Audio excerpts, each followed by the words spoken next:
Hey everyone, welcome back to the channel. Thanks for tuning in for another episode. Today we're going to address a couple of questions or comments that I got on some recent YouTube videos regarding skirt material. The questions had to do with, do I prefer rubber or silicone? What's the material that I like to make my skirts out of? Because as you know, I have a lot of skirt making material. I make skirts for everything from jigs to spinner baits to whatever it is that I can put a skirt on. I do like to add skirts. But the question regarding the material isn't necessarily as important to me as the thickness of the material. So what I mean by that is I will use lots of different materials: Flashabou, marabou, silicone, rubber, lots of different things. They all are a different type of material, but no matter what the material is, the thickness of that material will give you more difference in your skirt and your bait then than just the different types of materials. Now, that's my opinion, but I want to address this and kind of walk you through it. So, most skirts are a standard silicone type skirt material. Like on this football head jig, you can see that they hang over the collar in a little bit of a fashion. They've got some strength to it so that it does stick out a little bit. This is a standard size skirt material. Now, if I were to drop down to a finer size skirt material, so this again is just a silicone skirt. Let's see if I can compare it. So this is about half the thickness of a standard strand. And you can see how much more straight this one falls to the side. Now, because you have less material, the strands of skirt themselves do not stick out from the collar. So it's a much sleeker presentation than your standard skirt material. Now, if I went the other way and used a skirt material that was twice as thick, which you can buy, you'll see how much more action this has. Now, see how much more that stands out to the side because the material is that much thicker. So if the material is thicker, what that means is your strands of skirt material are going to stick out further. And the reason this is important to me is there's several different things that this is going to do to your bait. Now, the first thing is it's going to slow your bait down on the fall. So if you have a thicker material that sticks out further to the side, it's kind of like putting wings out to the side. So when it falls, there's more material to create drag in the water. Therefore, you get a much slower presentation. If you go with a more thinner skirt material, this is going to fall much quicker, much more vertically because there's less resistance from the skirt. Your normal skirt collar will give it kind of a medium fall. You get some resistance, you still get some motion, but it's one of those things where you're going to have a middle of the road fall. So your thinner material will lead to a faster fall. Your thicker material leads to a slower fall. Now you also then have to counter that by saying, okay, well, I'll get more motion out of a thinner material. So depending on how you're working the bait, maybe if you're just stroking the bait, so you're trying to get, in this case, a jig higher up off the bottom, you might want thinner material. And then when it falls quickly, you'll get a little bit more motion out of the skirt as it falls. Now, if you want or you go to the thicker one, a lot of time I like to use thicker skirt material during cold water periods where I'm really not trying to move my bait much. I'll drag a jig like this on the bottom, and a lot of times I'll dead stick it where I just let the bait sit there.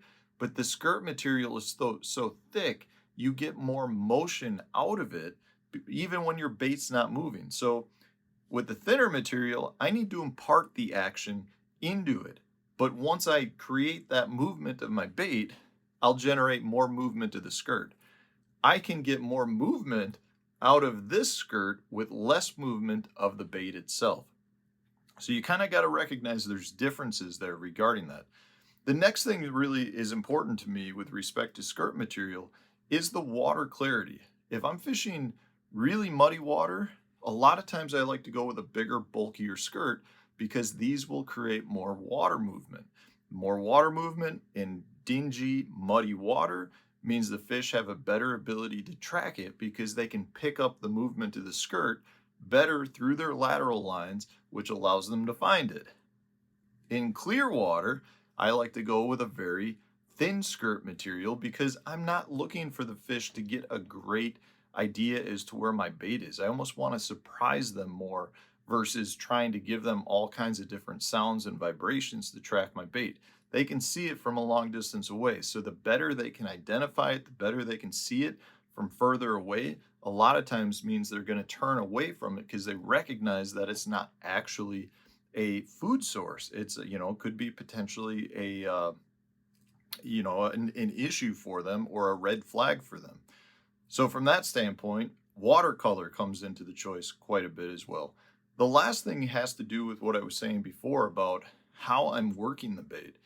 If I'm looking to impart a lot of action in my bait, or my bait already has things built into it that has a lot of action, so say if you're using a vibrating jig, the blade on the vibrating jig creates enough vibration where, to me, I would rather have that thinner skirt material because the thinner skirt material will actually move more.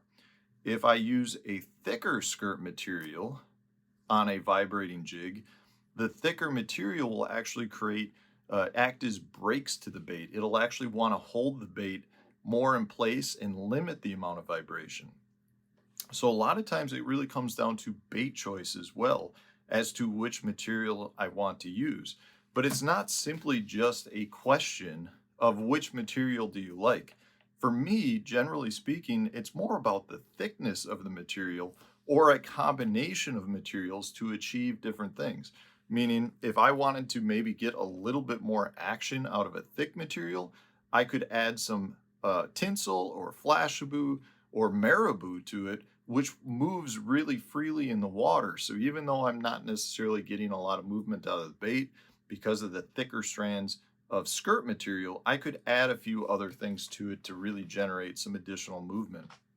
But there's a lot you can do.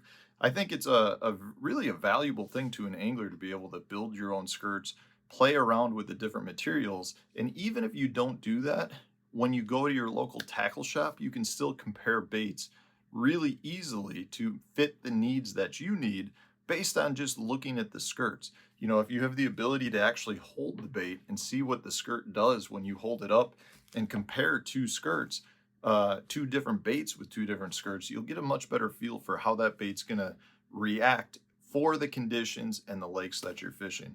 So hopefully this answers those viewer questions, probably a little bit more in depth than what they were asking for, but that's kind of how my brain works. These are the things that I love to dive into, and I really enjoy making skirts using lots of different materials. But I think if you were to pay more attention to your skirts, it will help you catch more fish down the road. If you enjoyed this video, guys, hit the like button. Please subscribe to the channel if you haven't done so already. And stay tuned, we'll have a new one coming out for you tomorrow.